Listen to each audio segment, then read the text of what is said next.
The victors inflicted massive reparations on Germany, who had to surrender her colonies. The bulk of them went to Britain. Other results of the war were less welcome to the ruling classes of the West. In 1917, the Russian monarchy had collapsed. In October of that year, the Bolsheviks led the first successful workers' revolution and set up the Soviet Republic. The Bolsheviks declared that the war was an imperialist war, that the workers were being sent into a bloodbath in the interests of their exploiters, that the leaders of the old international had betrayed the working class, and therefore that the Second International, which had existed since 1889, had collapsed, and that a new international, based on the principles of the class struggle of Marx and Engels, would be essential.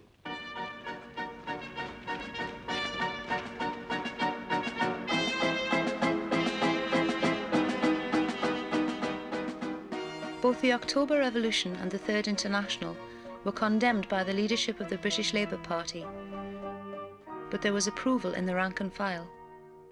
It was hailed by many people. We all thought it was wonderful. I personally was so proud. I made myself a little hat for a friend of mine and myself, which was like a Cossack's hat, black from back, fur fabric, and had a red tassel on it, and we really were proud of the fact that we were supporting her, and we collected food, and we made shirts, and all that sort of thing for the Russians. There was a tremendous upsurge amongst all my mates in the yard, and there were great discussions. But the one sort of feeling that came out of it was that the workers could take control and they could run a country.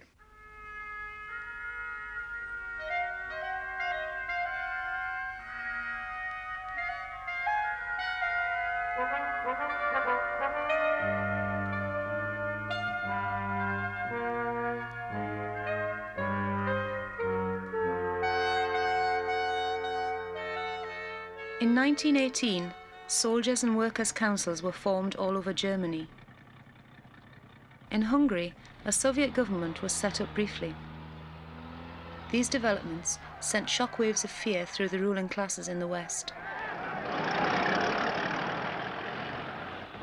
The birth of the Soviet Republic was followed by a civil war in which armies led by Tsarist officers threatened the existence of the new regime. They were supported by supplies and troops from the capitalist world. Britain, France, Germany, Finland, Poland, Japan and the United States were all involved in a war of intervention that lasted 4 years.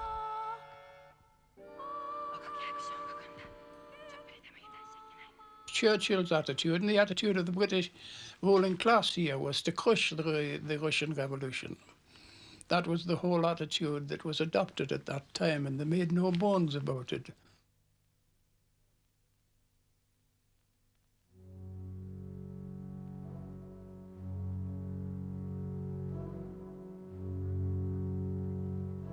Plans for massive intervention against the Bolsheviks came up against popular resistance in Britain.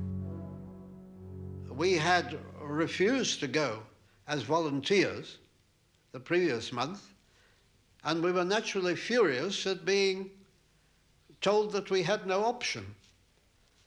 But we had to prepare to obey orders, and we were just meditating what to be done about it when on January the 5th, a whole echelon of soldiers down at Dover refused to go on board, and within 3 hours there were about 30,000 troops in Dover who were refusing to embark.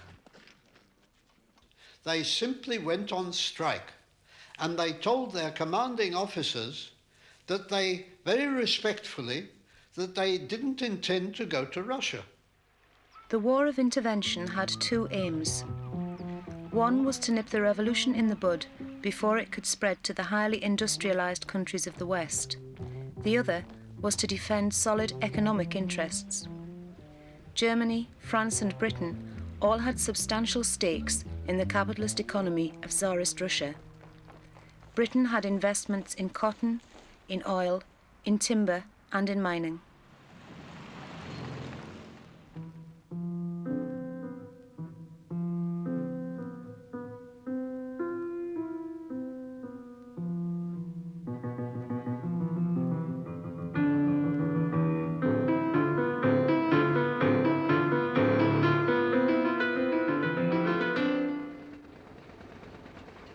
The Russians established the Red Army, what was called the Red Army, and it proved to be an effective fighting force. Its morale was something that had never been witnessed before, and as a consequence, of course, the enemies of the revolution met with successive defeats.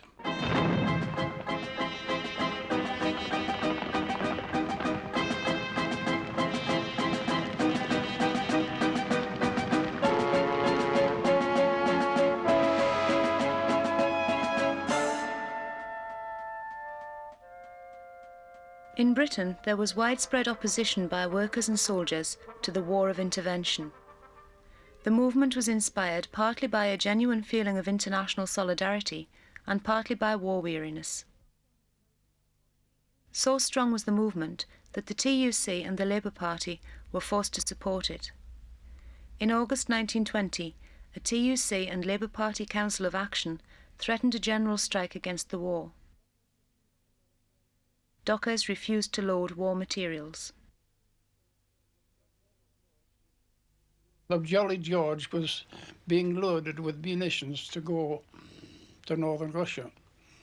And if this could be stopped, it was felt it would be an inspiration to the workers throughout the country. It would be a success, and of course, success breeds success. And the action of the workers on that ship by refusing to sail the Jolly George and the dockers was an inspiration to the hands-off Russian movement.